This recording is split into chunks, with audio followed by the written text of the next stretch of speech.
nós estávamos no hospital na cidade de São Paulo. E a falange médica foi me buscar na minha casa, eu morava numa casa, e eles foram me buscar para que eu acompanhasse aquele processo. Quando eu cheguei, estava lá os mentores, né, em volta, uma mentora e um mentor que acompanhou a vida dessa pessoa. Um mentor acompanhava uma parte da vida, a mentora acompanhava outra. É comum isso, às vezes tem mais de 1, 2, 3 mentores. Estava a falange médica e eles me disseram isso: essa pessoa tentou contra a própria vida exatamente no momento em que ela também já estava ali desencarnando. Ela já estava tendo alguns procedimentos que a gente, como mentor, identifica que está se aproximando, né, os dias, as horas, e esta pessoa tentou contra a vida. E agora ela está passando por essa dor toda que você está vendo aí, que a família está tentando salvar, não é? E não havia nenhuma necessidade disso. Ela já estava, o corpo já estava indo, e ela poderia estar na casa dela agora, na sua biblioteca, lendo um livro. Era uma pessoa que gostava muito de ler, um intelectual.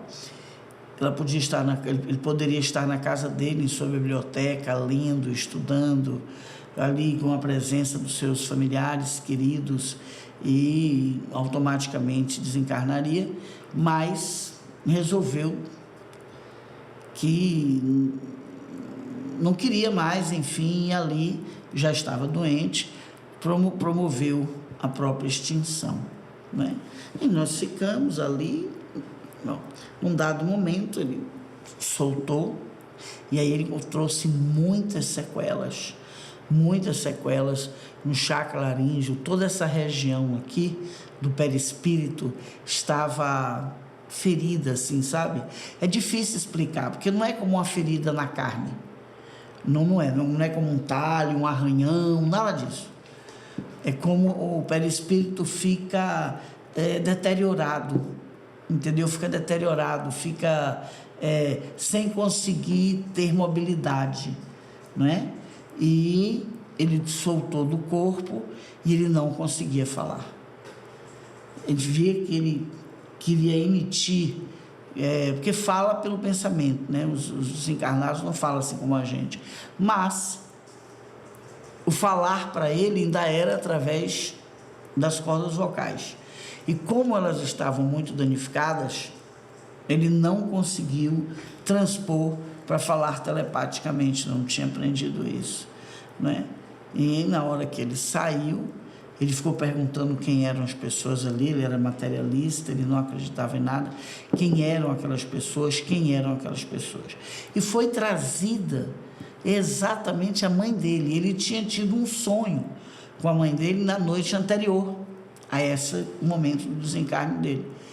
E no sonho ele lembrou ele sonhou com a mãe, ele viu a mãe, ele contou de manhã o sonho para a esposa, contou para um filho: eu sonhei com sua avó essa noite, tal. Mas estava viva essa memória para ele, né? E ele não reconheceu nem a própria mãe que estava ali. Então teve uma pessoa que me perguntou já aí se a gente reconhece os parentes. Então você veja que história.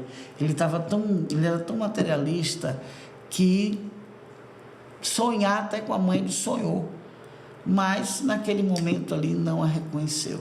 Ela fez parte do grupo e ele foi conduzido imediatamente ao canal transportador, não é? E chegou no hospital. Ele não queria ficar no hospital de jeito nenhum. Ele dizia: eu não preciso, vocês já me trouxeram. Ele não sabia que tinha desencarnado. Aí ele começa já a se comunicar, porque ele começa a receber as influências do éter da colônia luminosa onde ele estava. Então ele faz: eu não quero ficar aqui, eu vou morrer, eu já tomei todas as providências, vocês querem me levar para o hospital? Não precisa me levar para o hospital. E aí o mentor dele falou: você estava no hospital. Você não lembra? Não, eu estava na minha biblioteca. Então ele queima também, não é? Toda a memória do que ele fez. Por que eu estou assim? Por que eu estou me sentindo mal? E o mentor dele perguntou, disse a ele, você tomou alguns medicamentos para tentar contra a sua vida. Você se lembra disso? Ele, não me lembro. Eu não me lembro. E de repente ele apagou completamente toda a encarnação dele. Você acredita nisso? Ele entrou eu fiquei muito impressionada com isso que eu acompanhei. Ele entrou numa espécie de transe, que ele ficou, se via claramente que ele não sabia nem perguntar quem sou eu, o que é que eu sou. Ele entrou num transe, ele se desconectou completamente, não é? Do supramental, que é a mente do perispírito. Ele foi socorrido pelo hospital e assim ficou durante 8 anos. E os médicos, a falange médica me explicou, disse, olha, Lu, isso aconteceu por causa do tipo do choque dos medicamentos, né, no corpo material, que afetou o perispírito, e por ele também ter passado a vida inteira negando de toda forma, de todo jeito que ele podia, a espiritualidade, Deus. Ele escrevia artigos em jornais, ele era assim, e era com muito ódio, né? Ele tinha ódio das pessoas que acreditavam em Deus, as chamava de ignorante, mobilizava nele ódio à crença das pessoas, mesmo pessoas que não eram ligadas a ele. Na casa dele as pessoas até evitavam de falar no assunto, a esposa dele parou de falar, só rezava quando ele não estava em casa, porque ele não podia ter nada assim, falando de Deus ou uma religião, o que fosse.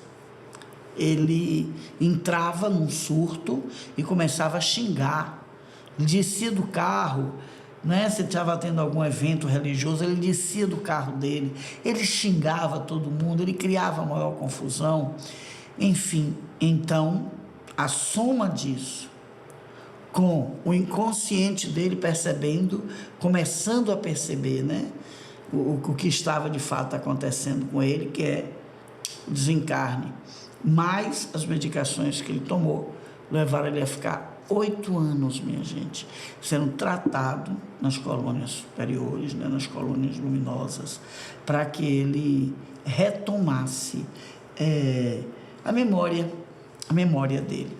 E mesmo assim, quando ele retomou a memória da vida anterior a essa que ele teve. Ele queimou completamente o arquivo. É por isso que eu digo, né, que se você não acredita numa coisa, não precisa ter raiva. Deixa aquilo lá, para no outro tempo você retomar. Então eu escolhi esse relato, porque eu acho ele muito rico, não é? Ele fala de prepotência.